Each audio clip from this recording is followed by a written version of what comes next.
کہ دوا تو کڑوی ہے، دوا مہنگی ہے، لیکن آگے تندرستی ہے، تو اس آسانی کے لیے کو سامنے رکھنے کی وجہ سے یہ چیز آسان ہو جاتی ہے۔ اللہ تعالیٰ بھی ایسے ہی کہتے ہیں کہ گھبرائیں نہیں، ان مع العسر یسرا، ان مع العسر یسرا، دشواری کے ساتھ ساتھ آسانیاں بھی آ رہی ہے، کیونکہ شیطان اس کو دشواری سے ڈرا رہا ہے، تو اللہ تعالیٰ آسانی کا وعدہ کر رہا ہے کہ آسانی آئے گی۔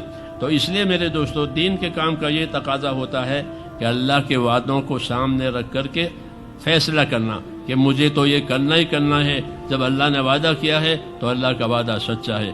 اس طریقے سے ہونے سے آدمی اپنے دین میں، اپنے یقین میں، اپنے عمل میں ترقی کرے گا۔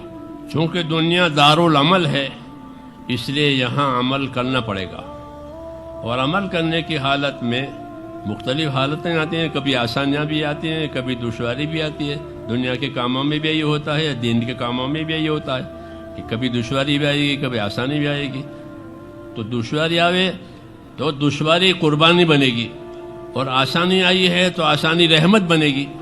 مسلمان کے لیے دونوں پہلو ہے کہ اللہ نے دشواری ڈالی اور کام کیا تو یہ دشواری قربانی بنے گی، اور قربانی کی وجہ سے بندہ خدا سے قریب ہو جائے گا، اس نے قربانی دی ہے۔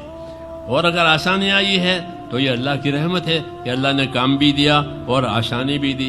اس لیے دونوں صورتیں ایمان والے کے لیے بہتر ہے۔ نبیوں پر بھی آتے ہیں۔ ایک دفعہ حضور صلی اللہ علیہ وسلم سفر سے تشریف لائے۔ آپ کا معمول یہ تھا کہ جب آپ سفر سے تشریف لاتے تو سب سے پہلے مسجد میں آ کر 2 رکعت نماز ادا کرتے، پھر ساتھی یعنی مسلمان ساتھ وہ ملنے کے لیے آتے، وہ ملاقات ہوتی لوگوں سے۔ اس کے بعد آپ ملاقات کے لیے جاتے تو سب سے پہلے حضرت فاطمہ سے ملتے تھے رضی اللہ تعالی عنہا۔ تو آپ کی مرتبہ جو حضرت فاطمہ سے ملے تو وہ رونے لگی۔